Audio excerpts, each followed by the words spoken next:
द्रव्यानु योग के विषय में जो अन्य अन्य जगत के द्रव्य हैं, उन सभी द्रव्यों का विशेष रूप से विचार किया जा रहा है। अब हम जिनका विशेष विचार कर रहे हैं उनके अंदर ये सभी द्रव्य किस प्रकार के कैसे हैं, एक एक द्रव्य कौन से हैं और संख्या में अनंत प्रमाण में द्रव्य कौन कौन से हैं, इसकी बात चल रही है संख्या की। अब आप संख्या की दृष्टि से द्रव्य को देखना है। संख्या की दृष्टि से द्रव्य के प्रदेशों को देखा गया, प्रदेशों का प्रमाण अलग था। अब यहाँ संख्या किसकी देख रहे हो आप, और वो भी संख्या। अब यहाँ पर आपने वो विभाग करके देखिए, एक तो जो है सिर्फ एक की संख्या जिसकी एक द्रव्य, और दूसरा जो है अनंत द्रव्य। तो विभाग के अंदर की बात चल रही है, एक ही है, एक से ज्यादा क्यों नहीं है, जो है उसके जैसा सिमिलर दूसरा है ही नहीं, इसलिए आकाश एक से दूसरा आकाश ही नहीं है।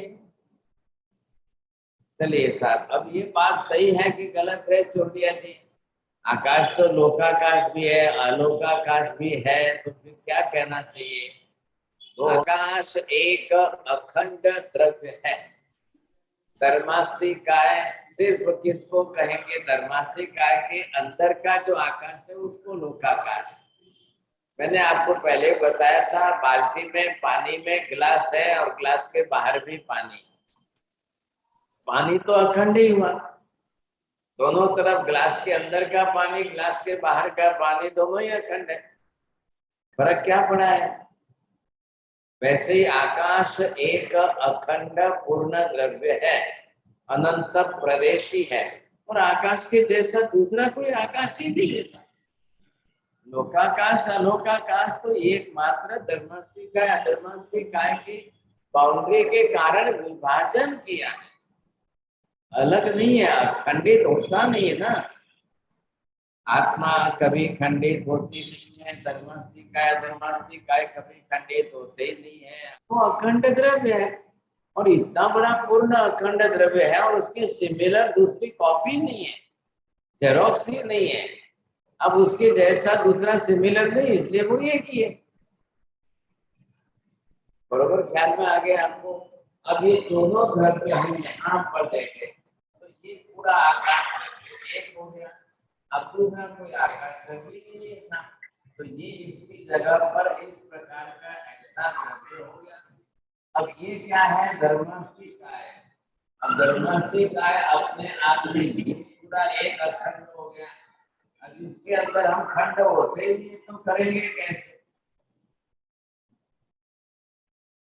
धर्मास्तिकाय दो नहीं है, एक ही द्रव्य है, एज इट इज है, इसके दो भाग ही नहीं हो रहे हैं।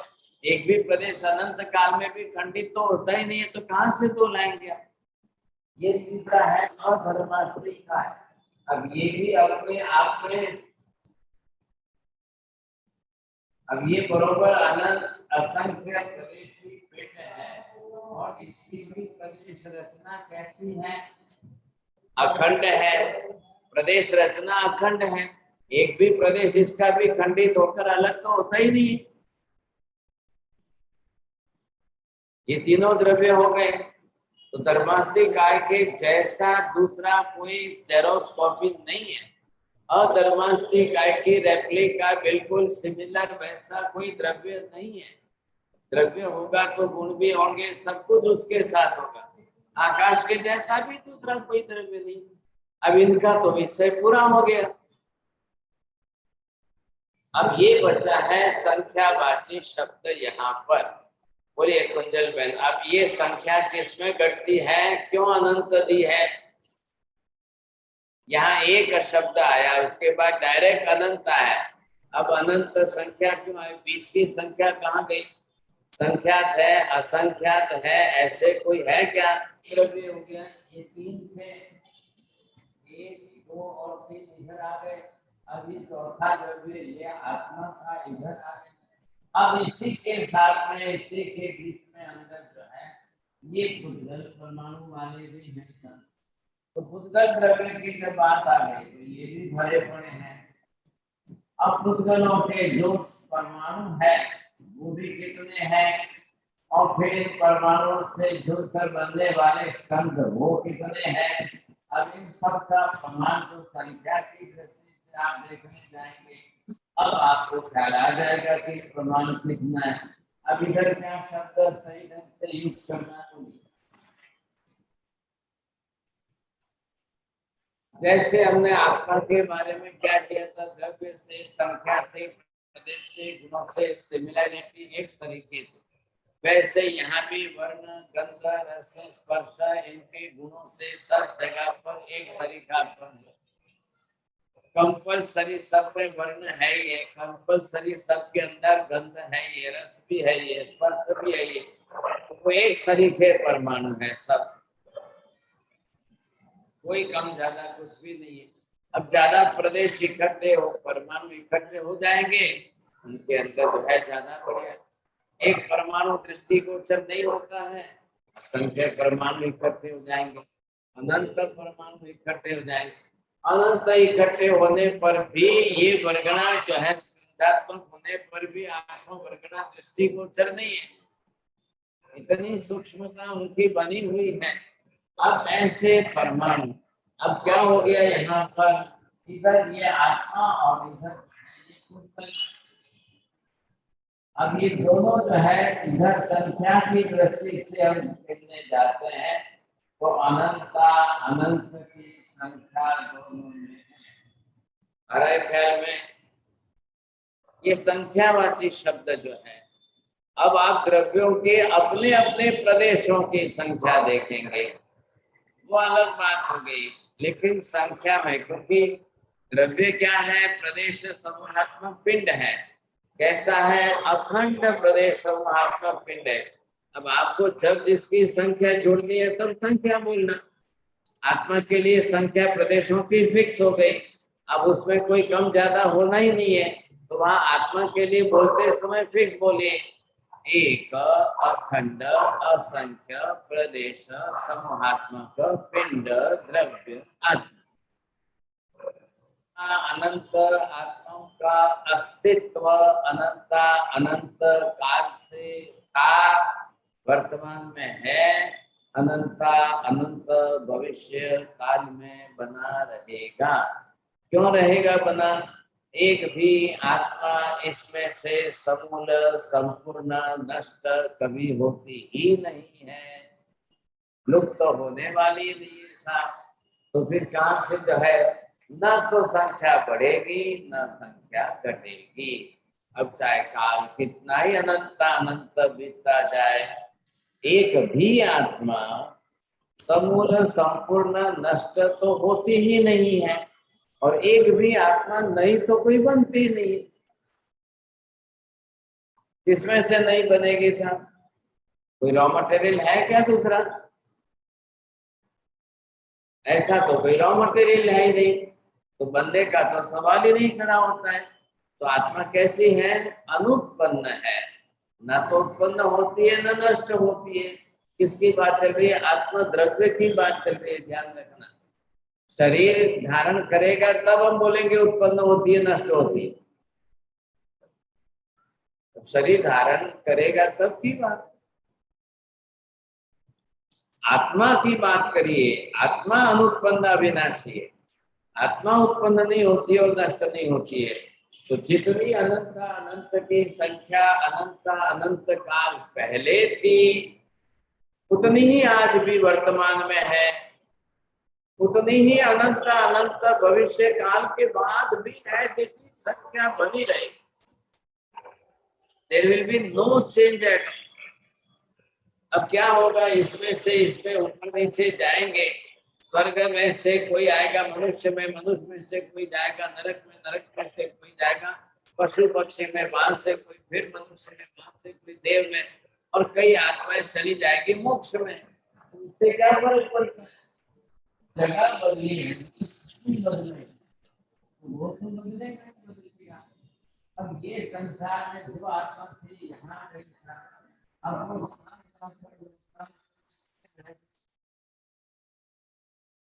जो संसार में से निकलकर मोक्ष में चली गई, तो भाई संख्या नष्ट हो गई क्या? एक एक आत्मा अगर नष्ट होती जाती तो आज दिन तक तो संसार में से सब नष्ट हो जाते, तो एक भी नहीं बचता। क्योंकि काल कितना बीत गया है, अनंत अनंत काल बीत चुका है। अगर हम एक एक बरस में एक एक आत्मा का नाश होने का स्वीकार लें, तो भी अनंत अनंत काल के अंदर अनंत अनंत आत्माएं नष्ट हो जाती, तो कुछ भी नहीं बचता है, तो संसार पूरा खाली हो जाता। लेकिन परमानेंट प्रिंसिपल ये है, एक भी आत्मा का एग्जिस्टेंस कभी नष्ट होता ही नहीं है, और अनंत अनंत का भी कभी नष्ट होना ही नहीं, तो ये तो हमेशा ही बनी रहेगी साहब। जो दुनिया के अंदर अन्य लोग बोलते हैं कि नहीं नहीं नहीं नहीं नहीं नहीं, ऊपर वाला आएगा, अवतार लेकर आएगा, वो पूरी दुनिया में से सब नष्ट कर देगा, प्रलय कर देगा, कुछ भी नहीं बचेगा, फिर वापिस जब उनकी इच्छा होगी तब नए बनाएंगे, सब नया चीज लाएगा, नया बसाएगा, नया बनाएगा। महावीर स्वामी कह रहे हैं, भाई आत्मा कोई नष्ट होती ही नहीं है। आकाश कोई नष्ट नहीं होता है, धर्मास्ति काय नष्ट नहीं होता है, अधर्मास्ति काय नष्ट नहीं होते हैं। उद्गल के परमाणु भी वो अपना अस्तित्व नष्ट नहीं होता है, उनका भी नहीं कर पाते हैं, आत्मा भी नहीं होता है। और पांचों द्रव्य एक सम्मिलित समूहात्मक स्वरूप में है, तो दुनिया में क्या नाश हुआ? प्रलय किसका हुआ? क्या प्रलय हुआ? क्या नाश हुआ था? और क्या नया उत्पन्न होना है? तो महावीर स्वामी क्या कि पूरा विश्व, the whole universe is steady and stable. सारा संसार जो है बिल्कुल स्थिर है, अनादि अनंत काल से है, अनंत भविष्य के अनंत अनंत काल तक है, स्थिति बना ही रहेगा। बस सिर्फ क्या होना है, एक जीव दूसरी गति में जाएगा, दूसरी गति से गति में आएगा, मात्र गति बदलने वाली है। और क्या बदलने वाला है? चारों गतियों के संसार में सिर्फ परिभ्रमण बदलेगा, और क्या होगा? अस्तित्व नष्ट नहीं होता है। तो जितनी अनंत अनंत आत्माएं अनंत अनंत भूतकाल में थे, उतनी ही आज है, उतनी ही अनंत अनंत भविष्य में बनी रहेगी। स्थान बदल दे, इससे कुछ भी फर्क नहीं पड़ता है। संसार में थी वो आत्मा, कल मोक्ष में चली जाए। देवलोक में थी वो आत्मा, कल मनुष्य में आ जाए। मनुष्य में थी वो आत्मा, कल नरक में चली जाए। नरक में थी वो आत्मा, कल पशु पक्षी में आ जाए। पशु पक्षी में थी वो आत्मा, कल स्वर्ग में चली जाए, देवी देवता बन जाए। तो ठीक है, ये तो होना ही है। सबके अपने अपने कर्म हैं, तो कर्म के अनुसार तो ये होते ही रहना है, उसमें तो कोई कम ज्यादा होगा ही नहीं, चलेगा। अब जो अपने सब कर्मों का क्षय कर देंगे वो सिद्ध बन जाएंगे, मोक्ष में चले जाएंगे, तो उनकी भी गणना होगी संसार के अंदर। तो वो भी अनंत अनंत काल में भी कोई एक भी आत्मा नष्ट होगी नहीं है। जब आत्मा के असंख्य प्रदेशों में से एक प्रदेश भी नष्ट नहीं होता है, तो फिर संपूर्ण आत्मा के नष्ट होने का तो सवाल ही कहाँ खड़ा है। एक आत्मा के असंख्य प्रदेश है, उन असंख्य प्रदेशों में से एक भी प्रदेश नष्ट नहीं होता है, तो संपूर्ण आत्मा का सर्वथा अभाव हो जाएगा, ऐसा तो होना ही नहीं है। सदाकाल अस्तित्व बने ही रहने वाला। इसलिए हमको पहले मिथ्या धारणाएं निकाली आप दिमाग में। ये सत्य जब आपको समझ में आ जाता है, और ऐसा इतना बड़ा सत्य आपके लिए सामने स्पष्ट हो जाता है, तो आपको असत्य की मिथ्या धारणाएं निकाल देनी चाहिए।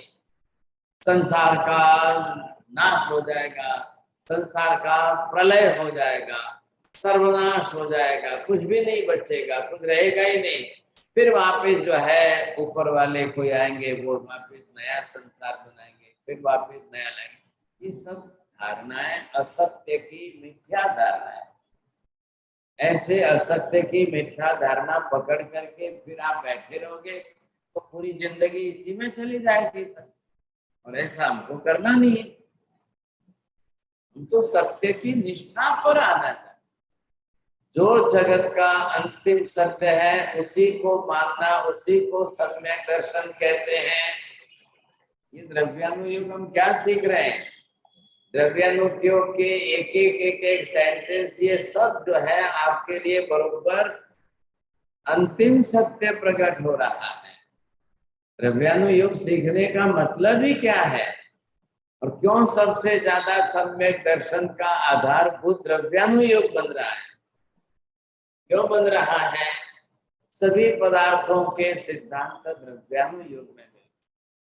अभी हमने जो जो सीखा यहाँ पर, इतने सब सेंटेंस, ये सब आप देखेंगे तो ये सब अंतिम सत्य बनते जा रहे हैं। क्या चेंजेस आएगा, क्या बदलेगा? फॉर एग्जाम्पल ले लो साहब, आत्मा के प्रदेश असंख्य होते हैं। अब ये सेंटेंस क्या बदलेगा? ये सेंटेंस अंतिम सत्य रहेगा कि नहीं रहेगा? कुछ भी नहीं बदलेगा इसमें। अनंत भूतकाल के पहले भी एक एक आत्मा के प्रदेश असंख्य ही थे, आज भी है, भविष्य के अनंत काल के बाद भी बने रहेंगे। क्या कम ज्यादा होने वाले? अपरिवर्तनशील वचन हो गया, वो अंतिम सत्य हो गया। यही केवल के वचन।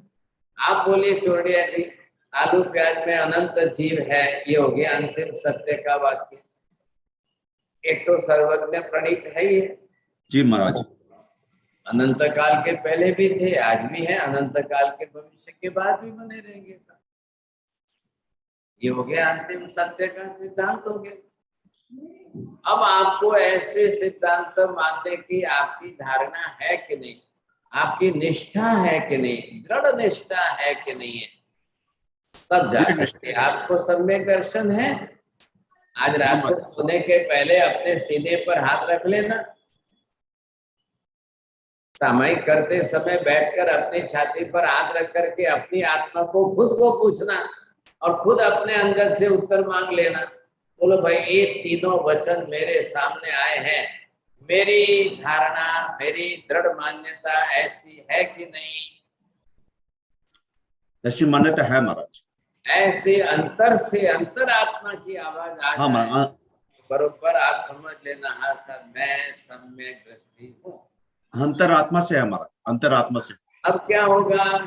अगर थोड़ा सा भी तीनों वाक्य लेकर अपनी आत्मा को आप पूछने गए और फिर थोड़ा सा अंदर डाउट शुरू हो गया, नहीं नहीं नहीं नहीं नहीं नहीं नहीं नहीं नहीं नहीं, ऐसा डाउट चालू हो गया, तो आप अपना डिसीजन ले लेना, सब अभी मैं सम्यक दृष्टि नहीं हूँ।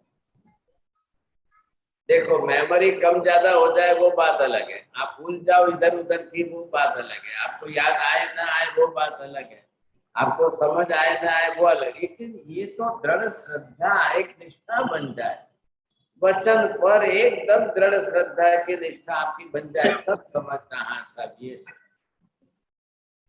अरे ख्याल में आपको नहीं तो फिर आप समझ ही नहीं सकेंगे, आपको ख्याल ही नहीं आएगा। फिर हमने जनरल कॉमन मान्यता कौन सी ली है?